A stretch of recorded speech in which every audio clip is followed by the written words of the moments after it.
Assalamualaikum warahmatullahi wabarakatuh.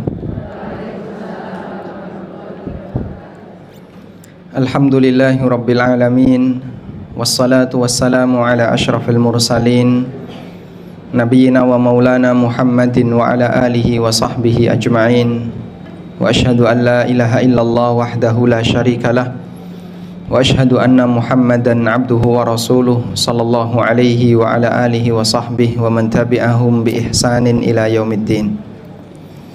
Alhamdulillah, puji syukur kita haturkan kehadirat Allah Subhanahu wa taala. Di kesempatan pagi yang indah ini Allah taala memberikan kita kemudahan untuk bisa belajar bersama di majelis taklim Satyagraha. Semoga Allah jadikan pertemuan kita pertemuan yang diberkahi oleh Allah.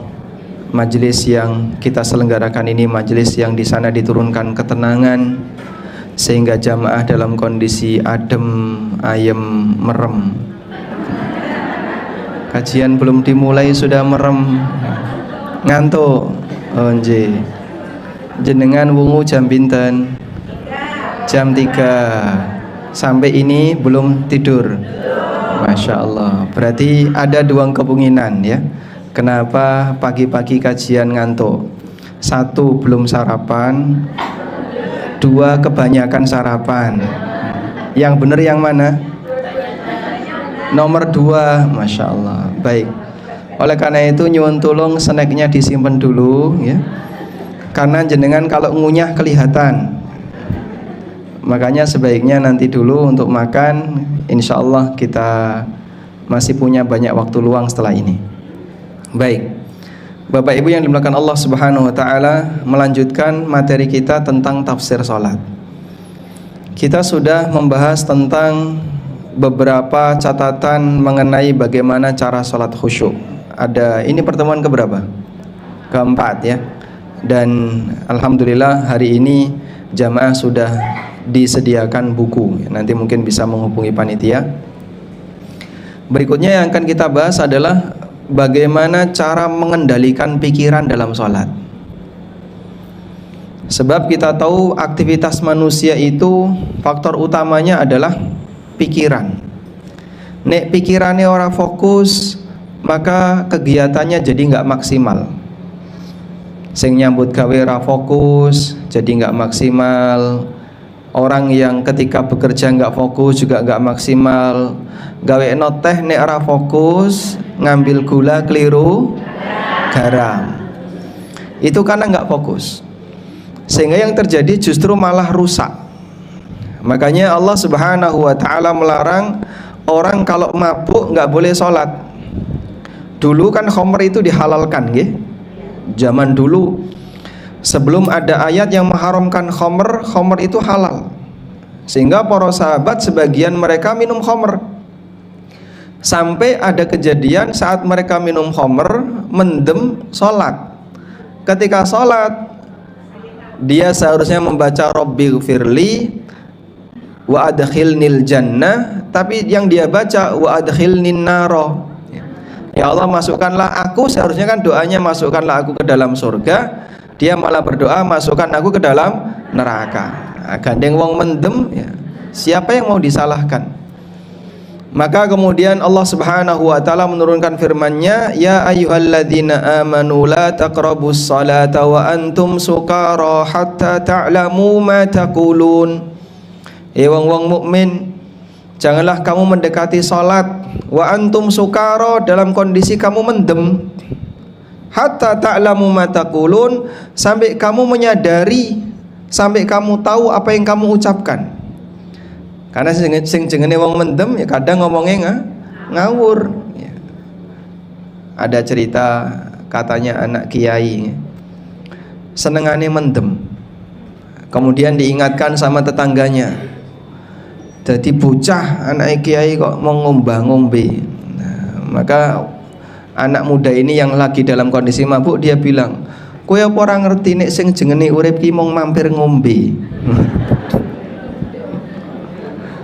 Leres nggih? Urip niku mung mampir ngombe. Baik. Ini orang mendem tapi dia bisa ceramah ya, karena dia ngelantur ngomongnya nggak karuan. Maka seperti ini berbahaya, sehingga kadang dia ngomong salah tapi dia nggak sadar. Oleh karena itu Allah melarang, la taqrabus sholata wa antum sukara. Ojo sampai awakmu ngelakoni sholat dalam kondisi mendem, karena pikirannya kacau. Akhirnya para sahabat sejak turun ayat ini, kalau mau minum khamr itu pilih waktu. Mereka minum di kondisi yang tidak nabrak sholat. Kapan itu? Bar isya. Jadi bar isya, selesai salat isya, minum khamr, mendem, subuh sadar ning masjid. Karena dia sudah sadar. Hingga kemudian Allah Subhanahu wa taala turunkan firman-Nya di surat Al-Maidah, innamal khamru wal maisiru wal ansab wal azlam rijsun min amali syaitan fajtanibuhu la'allakum tuflihun. Khamr, judi, ansab, azlam semuanya adalah najis perbuatan setan, jauhi. La'allakum tuflihun, agar kalian bahagia. Umar bin Khattab radhiyallahu anhu mengatakan, intahaina rabbana, leren ya Allah, aku leren, saya berhenti sampai di sini, sehingga tidak lagi minum khamar. Baik. Namun ada orang di masa sekarang yang dia waras, tidak mendem, tapi nek sholat gak ngerti apa yang dia ucapkan. Leres badan. Contohnya sinten? Donuding awake dhewe to. Contohnya aku, Pak Ustadz.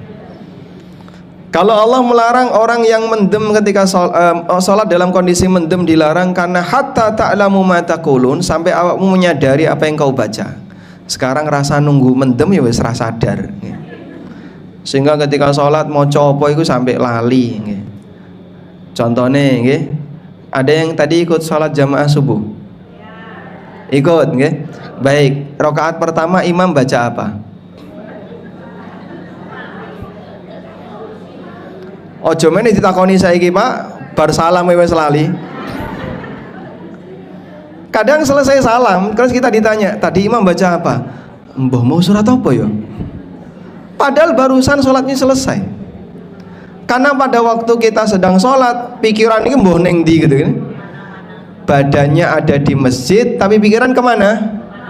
Ono sing neng pasar, ono sing neng pawon, ono sing neng kasur. Sehingga karena pikirannya nggak fokus dengan apa yang sedang dia alami, maka bagaimana dia bisa menerima dengan maksimal apa yang dia dengar. Makanya itu lali. Tapi aku tahu Pak Ustadz, apa yang dibaca imam pas saat rakaat pertama dan kedua. Nopo maca nopo? Surat Al-Fatihah. Ayo mesti. Masa ora maca surat Al-Fatihah. Baik. Oleh karena itu yang penting di sini adalah bagaimana kita bisa mengendalikan pikiran ketika sholat. Nah, apa yang harus dipikirkan ketika sholat? Jadi begini ya. Sholat itu kan isinya apa? Isi sholat niku apa? Tidak cuma doa. Gerakan dan bacaan. Isi sholat cuma dua ini ya. Nomor siji apa? Gerakan. Nomor loro bacaan. Sehingga saat kita melakukan sholat, takbiratul ihram. Takbiratul ihram niku napa? Gerakan atau bacaan? Bacaan, Allahu Akbar. Terus kita bergerak, tangan kita ini bergerak, angkat tangan lalu sedekap. Saat kita berdiri, kita mempertahankan sedekap ojo sampai ucul ya.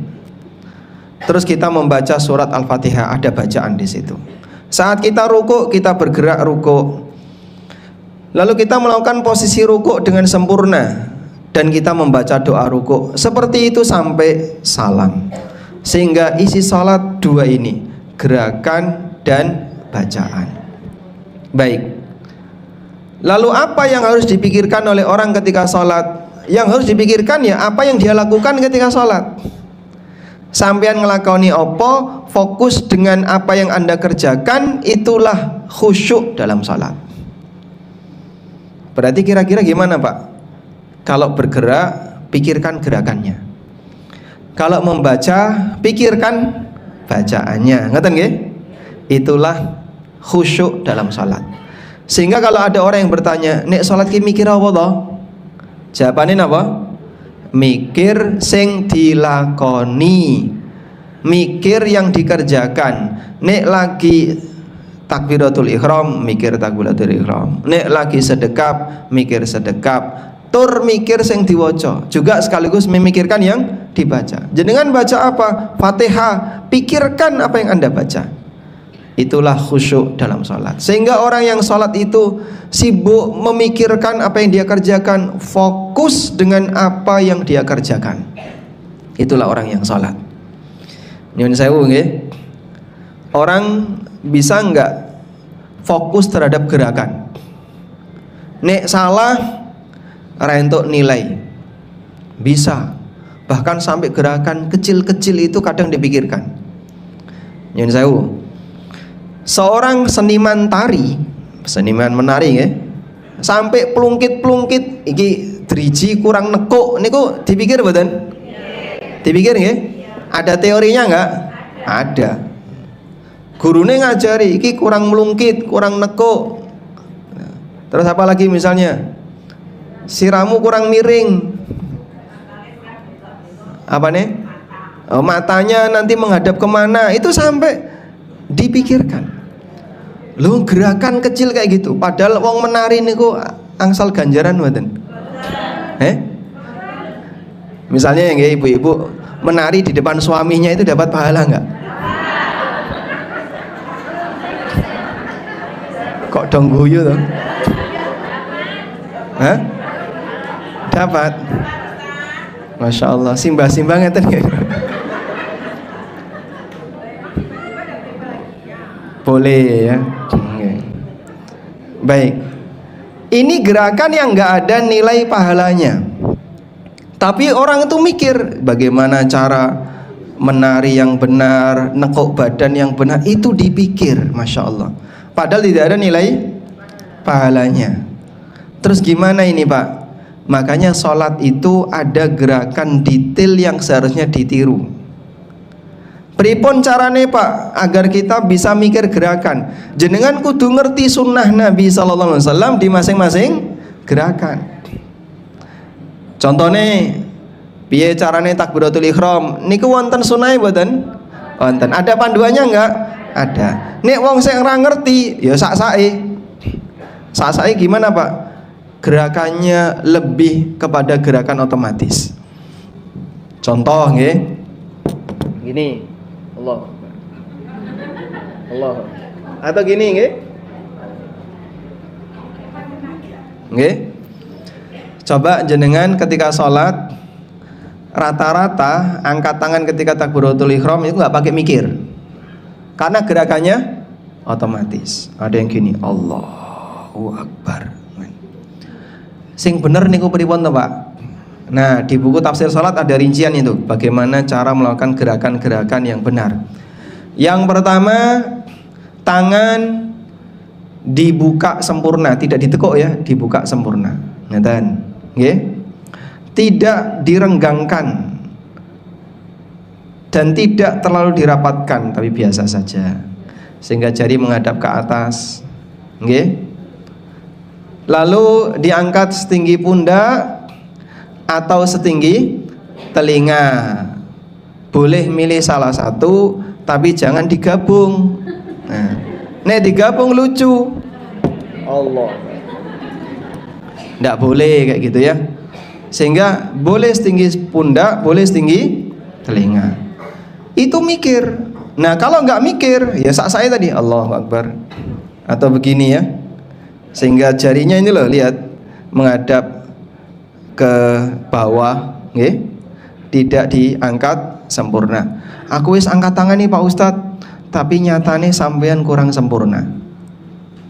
Seperti itu bagaimana sahabat menceritakan gerakan Nabi SAW ketika angkat tangan pada waktu takbiratul ihram. Meskipun ini amal sunnah, Anda kerjakan sing sempurna, ikuti sesuai petunjuk Nabi SAW. Itulah mikir. Saat sedekap, mikir lagi gimana cara sedekap. Jenengan nek sedekap pripun? Jenengan saat sedekap pripun? Ada yang seperti ini, nyun sewu nggih, ada yang sedekapnya kayak gini. Allah. Loh, nate pirsa ngoten niku? Enggak ada. Banyak itu. Anten ada. Jadi dia ketika sedekah niku tangannya diputer. Nggih. Niki sing ngajari sinten Pak? Duka kula nggih mboten paham niku. Tapi ngeten niki teng Jawa Timur kathah, nggih. Teng daerah Semarang Ngetan kok nggih kathah. Sehingga orang ketika sedekap ada yang pakai muter.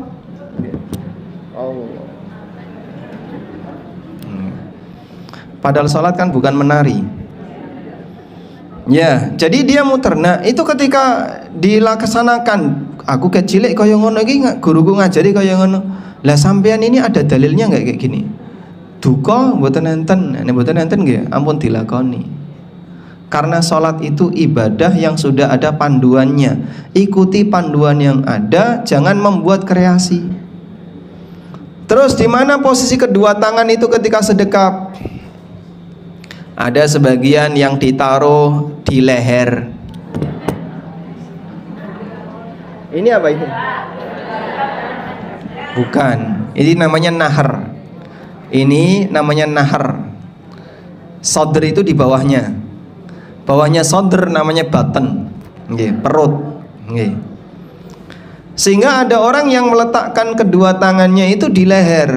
Loh kok iso Pak? Kaya ngono iku. Duka niku. Padahal ya meskipun dengan menghormati ada pendapat yang mengatakan bahwa sedekap itu diletakkan di leher, tapi ini pendapat yang tidak benar. Yang benar boleh di bawahnya, boleh di dada, boleh di perut. Sehingga tangan boleh diletakkan di shoulder dan di button. Baik. Seperti itu butuh mikir. Nah jenengan mikir piye carane melakukan gerakan sing bener, itu bagian dari khusyuk dalam gerakan. Dan ini baru diketahui orang ketika dia ngapain? Membaca. Kalau dia nggak belajar, sholate ket wiwit TK sampai tua podo. Kan dhisik aku diajari kaya ngene, rano perubahan. Sehingga sholatnya salah ya tetap salah, keliru tetap keliru, karena dia tidak pernah update ilmu. Update ilmu ini kan apa ya? Tambah sinau, nggih. Oleh karena itu kita diajarkan, kalau kita beribadah kepada Allah, sadari bahwa ibadah itu ada panduannya, tidak boleh asal-asalan. Sehingga kerjakan itu sesuai dengan panduan, jangan dibuat yang penting ngelakoni tapi ada aturannya. Baik, ini memikirkan gerakan. Ada banyak ya orang yang memikirkan gerakan-gerakan dalam sholat atau gerakan-gerakan dalam kegiatan sehari-hari, padahal itu nggak ada pahalanya. Seorang anggota ketika dia diperintahkan hormat senjata, gerak. Saat dia hormat senjata itu ada aturannya nggak? Ada. Berapa derajat senjata itu ditaruh di mana, tangan megang apa? Itu nek salah nyekel karo komandane tutuk. Karena ini bagian dari kedisiplinan. Ini bagian dari apa? Sampean juga harus disiplin narikane nglakoni salat. Ojo, yang penting rukuk ya rukuk, tapi rukuknya salah. Misalnya terlalu dongak, ngeten nggih?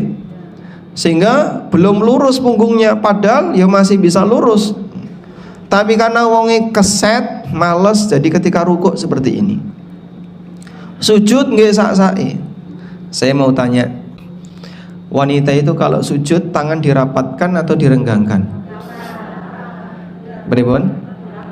Rapat. Saya mau tanya lagi, dalile napa niku? Dalile napa nek wong wedok sujud tangan dirapatkan?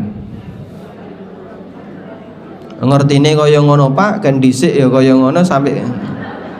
Lah, sampeyan ngerti kaya ngono itu sumbernya dari mana? Dari guru. Waktu guru ngajari ada nggak menyebutkan dasarnya seperti ini? Nah, kalau ada silahkan dilakukan. Kalau nggak ada, golei, cari mana sih dalilnya. Baik. Terus gimana? Ada yang jatuh.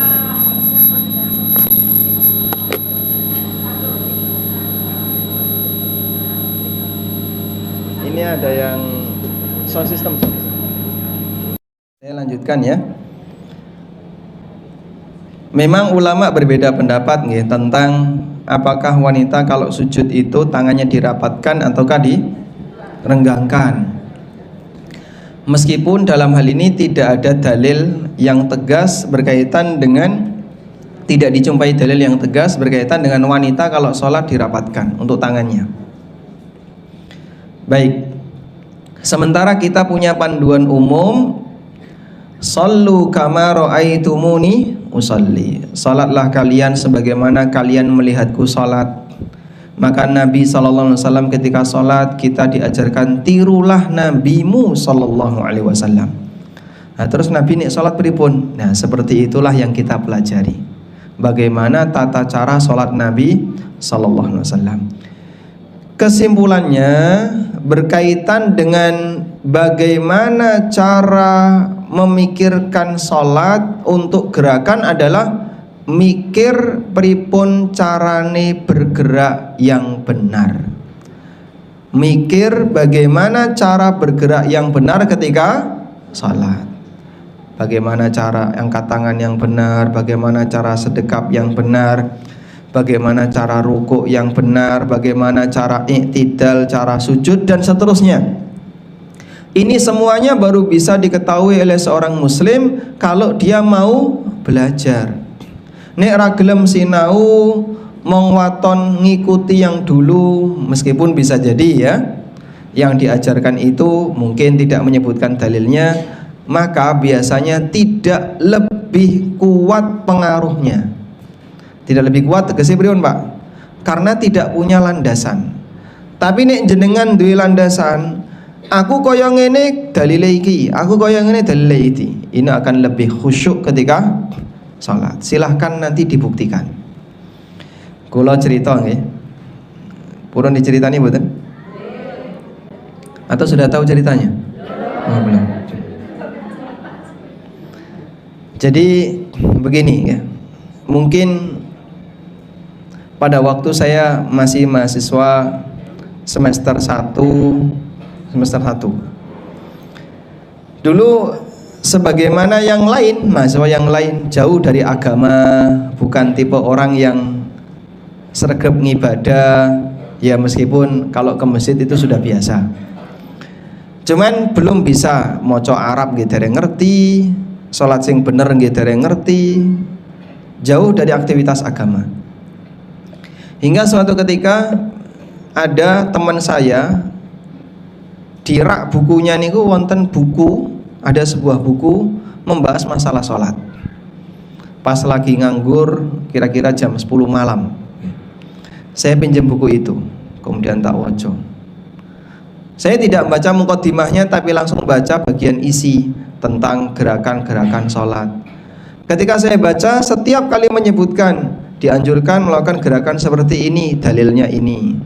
Dianjurkan baca seperti ini, dalilnya ini. Dianjurkan melakukan ini, dalilnya ini. Semua disebutkan oleh penulisnya. Akhirnya membuat saya semakin tertarik. Masya Allah, baru kali ini saya menjumpai ada penjelasan sholat dengan detail sekaligus dalilnya. Biasanya orang ngerti, kaya ngene ra ngerti, kaya ngene ra ngerti, tapi ini semuanya dijelaskan. Sampai kecil-kecil itu dijelaskan. Sebab tidak ada manusia yang sejarahnya lebih lengkap melebihi Nabi Muhammad SAW. Para sahabat nalikane cerita tentang Nabi Muhammad itu sampai yang kecil-kecil diceritakan. Ono kejadian ini sampai gerakan jari ini kalau diceritakan. Kapan beliau bergerak, bagaimana gerakan mata. Kata Ibnu Umar, Nabi SAW ketika tasyahud, beliau berisyarat dengan jarinya, warama bibasarihi ilaiha, dan beliau mengarahkan arah pandangan matanya ke arah jari. Sampai sahabat itu niteni kaya ngono. Sehingga Rasulullah SAW itu manusia yang sejarahnya paling lengkap. Saya mau tanya, menurut jenengan, orang yang paling dekat dengan Anda siapa? Ibu. Satu orang yang paling dekat dengan Anda. Anggaplah kalau bapak-bapak istrinya, kalau ibu-ibu suaminya ya. Baik. Jenengan saya minta tolong tuliskan sejarah suami. Kok enggak tahu? Kalau satu nek turu ngoro, dua nek mangan doko, telu. Jadi Anda akan menyebutkan sejarah tentang suami, kira-kira sanggup nulis berapa halaman? Jangankan sejarah suami Pak, kon cerita awake dhewe durung mesti ngerti. Karena banyak yang kita lupakan dan banyak perbuatan yang nggak ada nilainya. Sehingga jenengan misalnya diminta untuk tuliskan sejarah Anda sendiri. Jam 09.00 kumpul karo konco nambah lemak. Jam 11 kumpul karo tonggo nambah dosa. Makanya mereka kalau kumpul, kalau nggak nambahi dosa, nambahi lemak. Leres betul? Isine mong koyo ngono tok. Karena sejarah kita banyak yang tidak berarti. Tapi Masya Allah sejarah Nabi SAW luar biasa. Sehingga beliau ditulis oleh para ulama sejarahnya berjilid-jilid, jadi kisah yang panjang, semuanya berarti. Termasuk salah satunya gerakan salat. Jadi Nabi SAW ketika melakukan gerakan sholat itu didetailkan oleh sahabat, diceritakan sahabat dengan detail. Beliau melakukan ini, melakukan ini, melakukan ini. Itu semuanya wonten dalile. Setelah saya membaca buku tadi, saya jadi pengen moco sampai selesai. Kurang lebih mungkin ya sekitar 3 atau 4 hari saya baca buku itu habis. Karena merasa seneng. Pengaruhnya pripun? Saya jadi ketika sholat itu eling buku ini kok. Oh, carane takbiratul ihram sing bener kaya ngene. Carane sedekap sing bener kaya ngene. Carane rukuk sing bener kaya ngene. Eling buku tadi, ingat selalu. Sehingga ketika melakukan gerakan sambil membayangkan ini ada dalilnya, ini ada dalilnya. Terus seperti itu sampai selesai. Walhamdulillah. Itulah pengaruhnya orang kalau belajar bagaimana cara ibadah yang benar, ada semangat untuk melakukannya sesuai petunjuk yang berlaku. Nanti dengan sakit buktikan ya. Baik.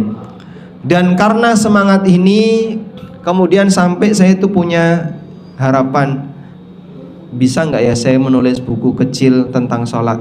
Akhirnya saya tulis, mungkin ketika itu saya di semester 5 ya. Jadi buku cilik ya, tentang bagaimana cara sholat sederhana. Baik, waktu masih kuliah. Yang kedua, isi sholat yang kedua apa? Isi sholat yang nomor 2, bacaan. Isi sholat yang kedua adalah bacaan. Maka yang kedua mikir bacaan. Mikir bacaan niku mikir napa Pak? Yang pertama mikir bacaan sing bener. Apa yang dibaca ketika sholat sing bener? Nah itu ada panduannya. Ketika takbiratul ihram, terus maca doa iftitah. Nabi SAW ngasih beberapa pilihan doa iftitah. Doa iftitah versi 1, doa iftitah versi 2, doa iftitah redaksi yang ketiga. Ada banyak redaksi. Nah jenengan mau milih yang mana? Itu ada panduannya. Jadinya nggak otomatis. Nyun sewu. Kadang ada sebagian orang yang tanya seperti ini tapi tujuannya ngetes. Sampean nek tahiyat niku maca napa? At-tahiyyatul mubarakatus shalawatut thayyibatu lillah. Berarti awakmu NU. Takon meneh, kalau jenengan apa? At-tahiyyatul mubarakatus at-tahiyyatu lillah wassalawatu wat thayyibat. Assalamu alayka ayyuhan nabi. Oh, ini awakmu Muhammadiyah. Leres wonten ngaten niku? Nggih. Itu karena orang hanya hafal salah satu. Dan di kurikulum pendidikan dari SD sampai SMA yang dipelajari ini. Saya masih ingat nggih. Nek kula niki kan kalau resmi itu jebolan Muhammadiyah. Kalau enggak resmi gurune NU. Ya. Jadi kalau niki gabungan. Muhammadiyanu. Guru saya ngajari ya, doa iftitah. Kowe nek maca doa iftitah, Allahumma ba'id baini wa baina khotoyaya kama ba'atta bainal masyriqi wal maghrib. Ini jadi kurikulumnya sekolah Muhammadiyah. Doa iftitahnya kayak gini. Nek sing NU, Allahu akbar kabira walhamdulillahi katsira wa subhanallahi bukratan wa asila inni wajjahtu dan seterusnya. Dados rumiyin nggih ngapal kale, Pak. Nggih. Gurune ning kene kalau gurune ning kono. Padahal semuanya diajarkan oleh Nabi sallallahu alaihi wasallam. Kalau kemudian orang itu sholat tapi dia tidak pernah mikir bacaan, biasanya otomatis begitu sujud Allahu akbar subhanallah subhanallah subhanallah Allahu akbar rabbighfirli warhamni wajburni Allahu akbar, karena otomatis. Sebab apa? Enggak mikir. Tapi nek jenengan menghafal lebih dari 2, 3, begitu mapan Allahu akbar takbiratul ihram. Ini milih yang mana ya? Mau milih doa iftitah yang mana? Itu bagian dari khusyuk.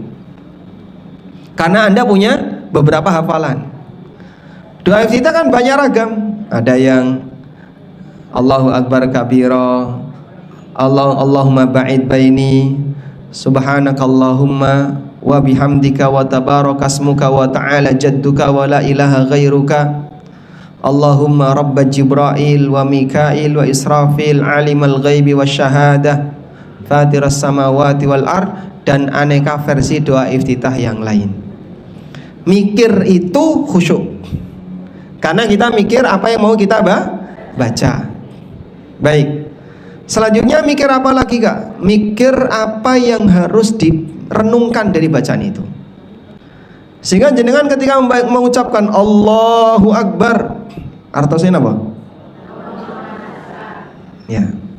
Artinya Allahu Akbar min kulli syai'. Allah Maha besar dari segala sesuatu. Kabeh tak tinggal perlune madhep mantep marang Gusti Allah. Dialah zat yang maha besar, semuanya tidak ada yang lebih besar daripada dia. Maka urusan yang lain tak tinggal. Itu pertama pembukaan sholat. Jadi wong nek ngelakoni sholat, pembukaan pertama dia menyatakan urusan terbesar adalah urusan Allah, dan aku menghadap kepada Allah tak tinggal liyane. Boh iwake gosong boh, tahune sego gosong, lanjut sholat. Nggih mboten?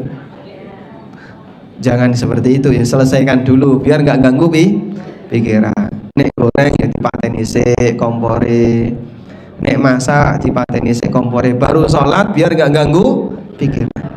Tapi kalau ada urusan yang lain tinggalkan. Iku si sibuk, kesibukan kamu dengan perintah Tuhanmu mana yang lebih penting? Kesibukanku Pak Ustadz. Wow, bahaya nih kalau yang ngene jawab. Harusnya dia lebih mementingkan apa? Perintah Allah. Maka tinggalkan kesibukanmu dan menghadaplah kepada perintah Allah, kerjakan perintah Allah. Demikianlah seorang mukmin. Sehingga seorang mukmin pada waktu dia takbiratul ihram, dia putus seluruh urusan duniawi. Allahu Akbar, Allah yang maha besar, liyane tak tinggal wis. Nanti kita lanjutkan setelah sholat. Demikianlah makna, perenungan makna dari bacaan. Nanti berpindah lagi ke bacaan iftitah. Iftitah itu isinya pujian-pujian untuk Allah dan doa. Allahu Akbar kabira, walhamdulillahi katsira, wa subhanallahi bukratan wa asila. Itu direnungkan maknanya. Nanti pada saat dia mengucapkan Al-Fatihah, direnungkan maknanya, ada tadabbur Al-Fatihah. Terus seperti itu sehingga mukmin ketika sholat sibuk memikirkan apa yang sedang dia baca ketika sholat. Sholat seperti inilah ya, seperti yang kemarin kita ceritakan ya. Dintuk tawon ra krasa, dipanah sampai keluar darah, mancep panah itu tidak terasa. Karena dia ketika sholat fokus dengan apa yang sedang dia pikirkan. Orang kalau sangat fokus, dia tidak merasa kalau dia bisa jadi sakit, tapi dia nggak merasa. Jebret, kecelakaan, wah sampai gelundung. Ada orang misalnya sama anaknya kecelakaan, jebret, gelundung. Udah, begitu dia bangun, dia itu teringat anaknya. Piye anakku, tangi berusaha untuk menyelamatkan anaknya. Padahal bisa jadi ini kepala bocor, keluar darah. Tapi dia nggak kroso. Kenapa? Karena fokus, kenapa? Menyelamatkan anaknya. Mungkin dia akan kejar anaknya kemana tadi, sana diambil, dipeluk, diberitahu orang, mohon maaf, kepala jenengan bocor. Oh iya toh, ngusap gitu. Oh iya bocor. Aduh, kayak kerasa loro. Padahal tadi dia nggak terasa. Itulah contoh orang kalau sudah pikiran fokus, sampai keluar darah dia tidak terasa. Ada orang misalnya ya jatuh ke baret, sampai ininya berdarah. Tapi dia menyelamatkan HP-nya, golai HP-nya yang di HP-nya. HP-nya yang kono, golai, berhasil ngambil HP-nya. Terus baru dikandani, mas, niku mas, sikune mas kok berdarah itu. Wah iya, aduh kayak kerasa loro. Itulah kondisi manusia. Maka orang kenapa ketika khusyuk sampai bisa hilang yang lain? Contohnya seperti ini. Manusia itu ketika fokus hal tertentu sampai hilang yang lain. Pernah nggak ada yang punya anak main game online? Ada? Baik, anaknya ketika lagi fokus main game, lagi nyerang musuh kan nggih? Diceluk mbokne ping 10 pripun? Ya? Diam aja. Nggih. Dibalang piring, klontang. Gerak nggak dia? Nggak gerak. Sampai mbokne nggawa sapu, buk, baru dia bergerak. Karena dia sudah fokus dengan, dia nggak mau kalah. Daripada saya kehilangan nyawa game online, lebih baik saya kehilangan ibu. Wah. Oh itu anak yang sudah kecanduan game online. Sehingga dipanggil ibunya aja kadang ora kodal. Diam saja, masya Allah. Fokus dia. Itu karena apa? Orang yang fokus. Bisa nggak sholat jenengan seperti yang sedang game online itu? Saking fokusnya sampai lali liyane. Demikianlah orang yang sangat fokus ketika sholat. Maka kata Nabi SAW, inna fis sholati la syughlan, sesungguhnya dalam sholat itu penuh dengan kesibukan. Sesungguhnya dalam sholat itu penuh dengan kesibukan. Mongko wong sholat niku wis sibuk, sehingga tidak boleh diganggu dengan yang lain. Dijak ngomong ra entuk, nggih. Dan seterusnya. Baik. Terus memikirkan bacaan, kuncinya kan berarti kudu ngerti, leres. Berarti jenengan kudu paham sing diwaca iki maknane napa, artine napa, renungane apa. Itu kuncinya paham bahasa Arab. Berarti nek ngono kesuwen Pak kudu sinau bahasa Arab dhisik. Umur wis 70 kon sinau bahasa Arab. Kapan iso salat khusyuk? Nah, dari situlah kemudian saya berpikir, ada nggak sih buku yang secara khusus membahas tafsir dari bacaan-bacaan sholat itu? Kemudian saya memberanikan diri, tak goleki kok ya ora ono. Akhirnya saya nulis buku tafsir sholat. Jadi itu isinya menjelaskan bacaan, menjelaskan gerakan, bagaimana cara melakukan gerakan yang benar, ada. Terus renungan apa yang harus kita pikirkan ketika bergerak. Yang kedua menjelaskan makna bacaan. Nek sampeyan maca subhana rabbiyal azim niku renungane nopo, maknane nopo. Jenengan maca sami Allahu liman hamidah itu maknane nopo, renungane nopo. Satu demi satu itu kita ketahui, sehingga insya Allah nanti kualitas sholatnya lebih baik dengan merenungkan setiap bacaan. Nalikane maca iyyaka na'budu wa iyyaka nasta'in, terus piyambake nangis, diulangi malah iyyaka na'budu wa iyyaka nasta'in. Ada seorang ulama ya, beliau sholat tahajud. Lalu beliau membaca surat Al-Fatihah sampai di ayat iyyaka na'budu wa iyyaka nasta'in, itu nggak pindah ke ayat berikutnya. Diulang lagi iyyaka na'budu wa iyyaka nasta'in. Dibaleni mana? Iyyaka na'budu wa iyyaka nasta'in. Terus seperti itu sampai kira-kira mendekati subuh itu belum bergerak. Mau macan apa? Iyyaka na'budu wa iyyaka nasta'in. Hanya kepadamu ya Allah aku menyembah. Lalu dia merenungkan, alhamdulillah hamba masih diberi hidayah oleh Sang Kuasa. Andaikan Allah nggak ngasih hidayah, saya tak sembah salah. Kan podo-podo nyembah toh nggih? Nggih. Nanti tumon non muslim sujud. Non muslim sujud pernah lihat nggak? Pernah.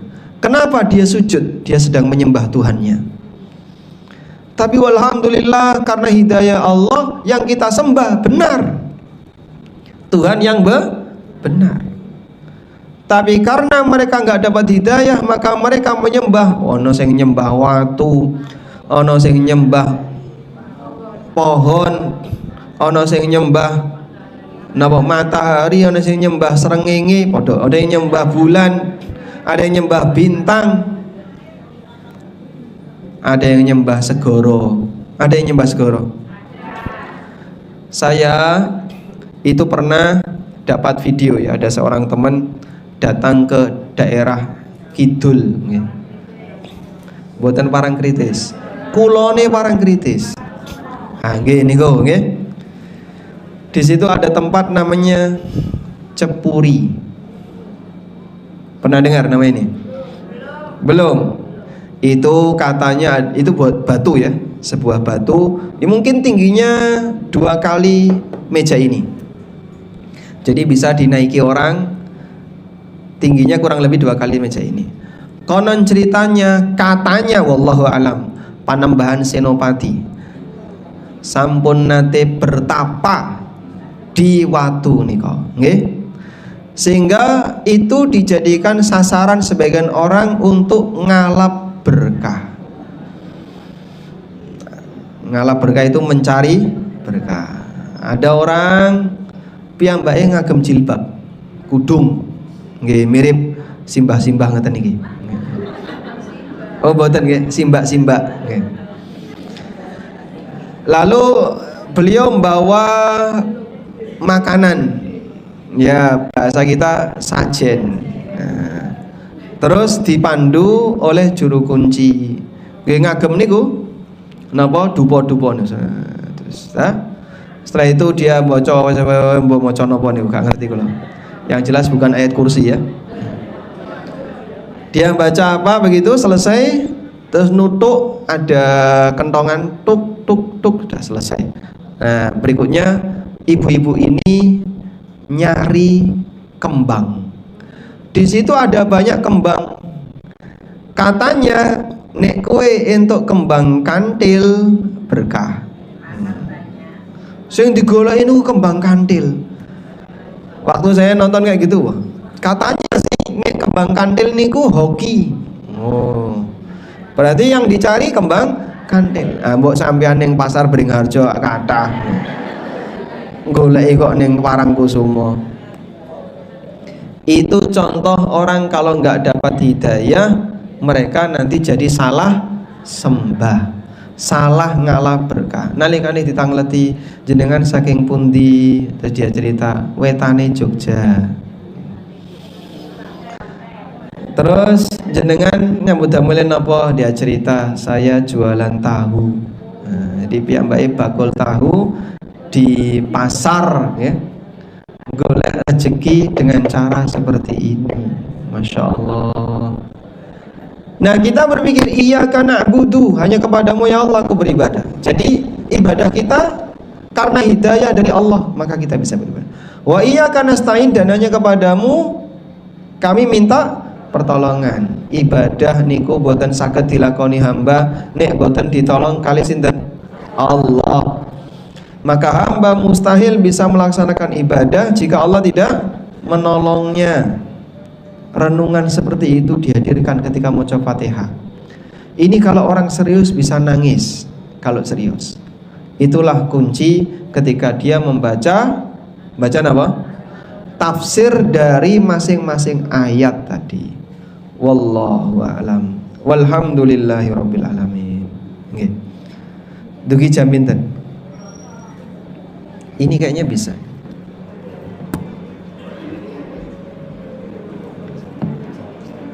Ini salah satu honor saja berhasil.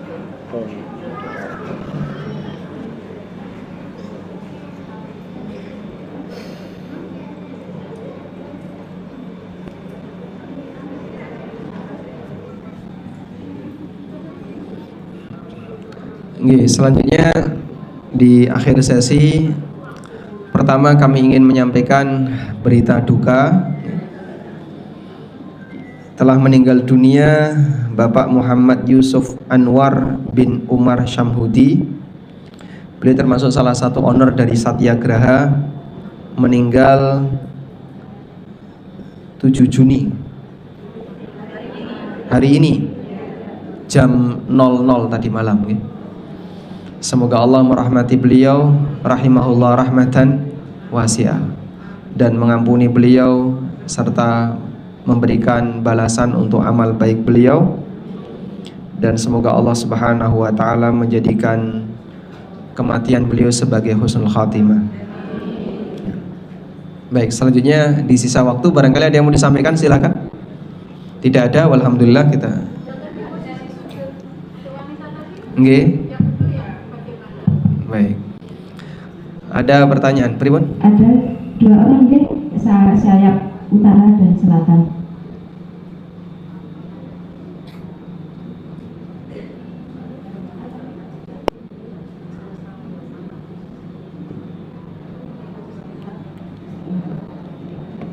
Bismillahirrahmanirrahim. Ustaz mau izin bertanya mengenai masalah niat Ustaz. Kalau misalnya kita sholat terus merubah niat, misalnya kalau sholat duhur itu kan sholat sunnahnya 2 kali, 2 rakaat gitu kan, 4 rakaat. Nah itu misalnya kita sudah awalnya tuh mau niat sholat sunnah, tapi nggak taunya terus jadi rakaat itu rakaat kedua nggak salam tapi berdiri, terus kita merubah niat menjadi sholat duhur misalnya gitu. Nah itu bisa nggak? Itu pertama yang saya tanyakan. Terus hal-hal apa yang diperkenankan atau yang sesuai syariat, sujud sahwi itu untuk apa aja, kesalahan apa aja gitu. Terima kasih. Barakallah. Baik. Langsung apa satu dulu? Langsung ya. Baik. Gara-gara lupa terus ngubah niat. Baik, saya bahas dulu untuk pertanyaan yang pertama tadi ya, tentang sujud wanita itu yang benar tangan dirapatkan atau direnggangkan. Ada 2 pendapat ya. Ada 2 pendapat. Pendapat pertama mengatakan sujudnya wanita sama seperti lelaki. Karena nabinya itu lelaki, maka piyambake niru sinten? Nabi sallallahu alaihi wasallam. Sehingga wanita sujud sebagaimana sujudnya Nabi sallallahu alaihi wasallam. Nah, sujudnya Nabi sallallahu alaihi wasallam ketika beliau posisi sujud itu tangannya direnggangkan. Ini dengan catatan ya, tidak ada orang di sampingnya. Kalau ada orang di sampingnya, contohnya jenengan sholat jamaah, contohnya sholat jamaah, yo nyikut. Tapi kalau jadi imam atau sholat sendirian memungkinkan untuk direnggangkan, silahkan direnggangkan, sehingga jangan dibenturkan. Gimana kok katanya disuruh merenggangkan, kok nek jadi makmum piye? Saya kan tidak ngomong ketika jadi makmum. Ini berlaku kalau sholat sendirian atau sholat apa? Jadi imam. Kalau wanita jadi imam gimana? Jejer dengan makmum, jadi tidak di depan. Tapi kalau laki-laki di depan. Baik, yang kedua, pendapat yang kedua mengatakan dirapatkan. Namun ini hanya pendapat ya, artinya di situ tidak menyebutkan terus dalil kuat yang menunjukkan itu dianjurkan apa. Wallahu a'lam, sampai sekarang saya tidak tahu. Cuman secara pribadi saya lebih menguatkan pendapat bahwa wanita sujud sama seperti lelaki. Sujudnya wanita sama seperti lelaki, sehingga tangan pripun direnggangkan. Walaupun kalau misalnya ada yang dirapatkan, sholatnya tetap sah dan tidak batal. Ini hanya masalah mana yang lebih afdol, apakah direnggangkan atau dirapatkan. Wallahu a'lam. Selanjutnya, apa hukumnya mengubah niat? Kuncinya gini, niat sholat itu harus dari awal. Niat sholat itu harus dari awal. Jadi nek tengah-tengah ge niat tidak dihitung. Maka kalau kejadian seperti tadi ya, sholat sunnah 2 rakaat. Niatnya awalnya apa? Sholat sunnah. Setelah dapat 2 rakaat lupa, bangkit ke rakaat ketiga. Tak ganti weh niat sholat duhur sisan, timbangane mindon gaweni. Sudah nasi sudah terlanjur jadi bubur, sisan tak dadekno lontong. Ya ndak bisa kayak gini. Terus gimana? Anda karena tadi bangkit lupa, maka begitu ingat duduk. Karena kan niatnya tadi apa? Salat sunnah. Berarti ketika bangkitnya lupa, begitu ingat langsung duduk. Terus duduk tasyahud akhir. Setelah itu sujud sahwi. Sehingga bukan ganti salat, tapi yang lupa tadi dibenerin ke salat yang benar. Nggih. Kalau seperti itu gimana Pak hukumnya? Batal salat duhurnya. Kalau ada orang salat sunnah 2 rakaat terus dia ganti jadi salat duhur, batal salat duhurnya, sehingga harus diulang dari awal. Insya Allah paham ya? Baik. Contoh yang lain. Ada orang salat duha, ya? Setelah dapat 1 rakaat teringat, iya aku mau durung qobliyah subuh. Qobliyah subuh boleh diqodho nggak? Boleh ketika waktu duha. Bagi yang belum qobliyah subuh, misalnya nggih, datang ke masjid wis qomat, langsung bergabung dengan imam jamaah, berarti dia belum sempat qobliyah subuh, maka nanti waktu duha qobliyah subuh, qodho untuk qobliyah subuh yang tadi belum sempat. Ngoten nggih? Nah pas dia salat duha kelingan, duh aku mau kan dulu qobliyah subuh, ya wis tak ganti wae salat duha jadi qobliyah subuh, batal. Enggak sah. Sah sebagai sholat sunnah tapi tidak sah sebagai qobliyah subuh. Maka dia harus, kalau qobliyah subuh ya diulangi dari awal, nanti sholat lagi, bukan menjadikan sholat ini sebagai qobliyah subuh. Terus Pak, pripun sujud sahwi niku? Sujud sahwi itu sebabnya karena lupa. Lupa itu bisa bentuknya nambahi atau mengurangi. Siapa yang nambahi atau ngurangi atau lali jumlah rakaat, maka dia. Terima kasih. Boleh menanyakan di luar tema?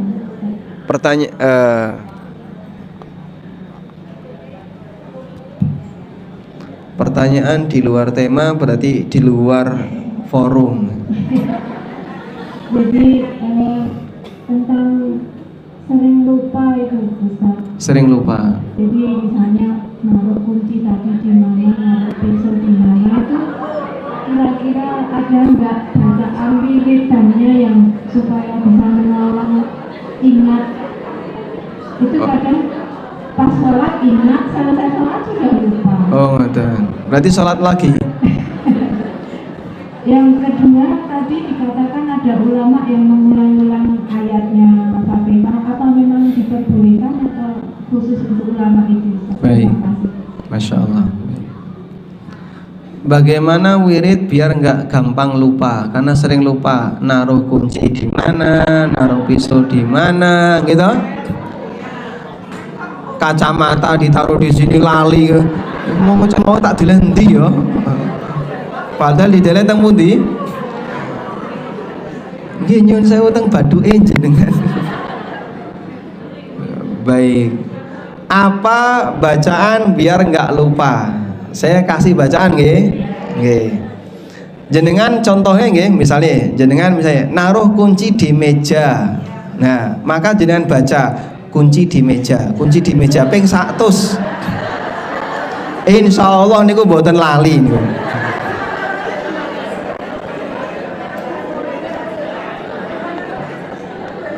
Ya enggak ada. Apa yang dibaca ketika lupa? Ya subhanallah. Zikir kepada Allah apapun bisa. Tidak ada bacaan khusus. Astagfirullah. Nggih. Ini ada satu teori nggih. Saya ketemu orang Jepang nikah sama orang Indonesia. Disiplinnya kan beda gitu. Nggih. Ini ibu-ibu orang Indonesia sampai diajari sama suaminya dengan satu kata, put it back, kembalikan ke tempat yang sama. Kue njiko neng di balekno neng kono, dah. Itu cara yang paling gampang. Terus tak tiru nih kok. Sehingga biasanya nyun sewu potongan kuku nih kalau nggih. Nah, nek pas butuh hilang, nek ra butuh glentengan. Leres? Ya. Kata kuncinya tadi, put it back, kembalikan ke tempat semula. Kowe mau njiko neng di, neng kene. Nah, sing jenenge wong Jawa kan bar ngenggo pletek wis. Wis mbong kok diresiki anake, mbok diresiki sapa? Neng ndi mau? Ayo mbong. Salahmu dhewe nggih. Sehingga masing-masing benda itu taruh di tempatnya sendiri-sendiri. Kunci sepeda motor ana nggone. Kunci lawang ana nggone, kunci lemari ana nggone, kacamata ana nggone, pisau ada nggone, sendok garpu ana panggonane, staples ana panggonane. Ngoten nggih? Jenengan pakai silahkan put it back, kembalikan ke tempat yang sama. Ngoten mawon nggih. Ini enggak ada dalilnya ini. Cuman teori ini insya Allah manjur. Ada lagi? Pun cekap? Pripun? Ini tergantung panitia. Kalau panitia bilang selesai ya selesai.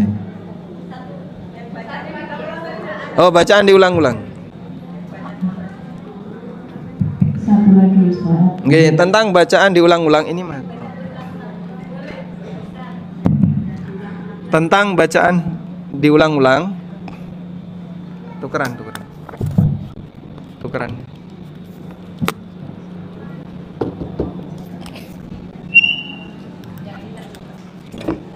Mati kayaknya baterainya mungkin. Tentang bacaan diulang-ulang, hukumnya boleh jika tujuannya untuk perenungan. Nabi SAW pernah membaca dalam salat tahajud beliau, in tu'adzibhum fa innahum ibaduk wa in taghfir lahum fa innaka antal azizul hakim. Itu diulang-ulang niku wonten teng akhir surat Al-Maidah. Napa surat nggih saya coba lihat. In tu'adzibhum fa innahum ibaduk. Ya Allah, di surat Al-Maidah ayat 118. In tu'adzibhum fa innahum ibaduk wa in taghfir lahum fa innaka antal azizul hakim. Diulang-ulang oleh Nabi SAW sambil merenungkan umatnya. Ya Allah, kalau engkau menghukum umatku, mereka itu hambamu. Tidak lain yang kau hukum ini adalah hambamu. Wa in taghfir lahum, dan ketika engkau mengampuni mereka, fa innaka antal azizul hakim, sesungguhnya engkau zat yang maha perkasa lagi maha bijaksana. Artinya beliau ketika baca ini sambil mengingat dosane umate niku kata, tapi piyambake merenungkan nanti gimana ya kondisi umatnya yang yang nanti akan dihukum oleh Allah, maka beliau sampai membaca ini surat Al-Maidah ayat pinten niku 118 niku diulang-ulang. Jadi orang boleh mengulang-ulang bacaan dalam rangka apa? Merenungi. Nah, ulama tadi seperti tadi, iyyaka na'budu wa iyyaka nasta'in diulang-ulang karena merenungi. Baik, pun cekap. Buatan sakit. Bismillah. Yang pertama yang saya tanyakan waktu bacaan saat sujud terakhir itu saya mendengarkan di pengajian lain itu waktu sujud dan ruku itu tidak boleh membaca doa dalam Al-Quran, apa betul Ustaz? Kemudian apa yang bacaan apa yang sebaiknya dibaca? Kemudian yang kedua itu keluar dari tema, kalau kita malam Jumat itu bersama-sama membaca Al-Kahfi dengan dipandu seorang hafiz, itu apa diperbolehkan? Oke. Baik. Ketika rukuk dan sujud dilarang baca Quran, itu ada dalilnya ya. Nah, Rasulullah SAW ayyaqra al-Qur'ana fir ruku'i was sujud. Fa'amar ruku'u fa'adzimu fihi rabbak. Nabi SAW melarang baca Quran ketika rukuk dan sujud. Pas rukuk, agungkanlah nama Rabbmu. Makanya ketika rukuk kita baca subhana rabbiyal azim. Pas sujud, faqaminun fa'aksiru minad du'a faqaminun ayyistajabu lakum. Perbanyaklah membaca doa karena berpeluang besar diijabahi. Terus ketika rukuk dan sujud tidak boleh maca Quran, tapi boleh nggak baca doa dari Quran. Yang benar boleh, asal niatnya doa. Seperti baca Rabbana atina fid dunya hasanah niku wonten teng surat Al-Baqarah. Atau baca doa Rabbana hablana min azwajina wa dzurriyyatina qurrata a'yun niku wonten teng surat Al-Furqan. Dan yang benar boleh dengan niat donga, bukan niat baca Quran. Wallahu a'lam. Walhamdulillahirabbil alamin. Demikian yang bisa kita bahas, semoga bermanfaat dan semoga Allah taala memberikan pahala bagi pihak yang telah menyediakan fasilitas untuk kita dalam belajar. Allahumma anfa'na bima 'allamtana wa 'allimna ma yanfa'una warzuqna ilma. Allahumma ighfir li hayyina wa mayyitina wa saghirina wa kabirina wa dzakarina wa unthana wa syahidina wa ghaibina. Allahumma man ahyaitahu minna fa ahyihi 'alal islami was sunnah wa man tawaffahu minna fatawaffahu 'alal islami was sunnah. Allahumma alaika bil yahud, Allahumma shdud wat'aka 'alal yahud, Allahumma ansuril muslimin al mujahidin fi Palestin, Allahumma ansuril muslimin al mustad'afin fi Palestin. Allahumma alaika bil yahud washdud wat'aka 'alal yahud, Allahumma ansuril muslimin nasran aziza ya azizu ya jabbar. Rabbana atina fid dunya hasanah wa fil akhirati hasanah wa qina adzabannar. Wa sallallahu ala nabiyyina Muhammadin wa ala alihi wa sahbihi wa sallam. Wa akhiru da'wana alhamdulillahi rabbil alamin. Wassalamu alaikum warahmatullahi wabarakatuh.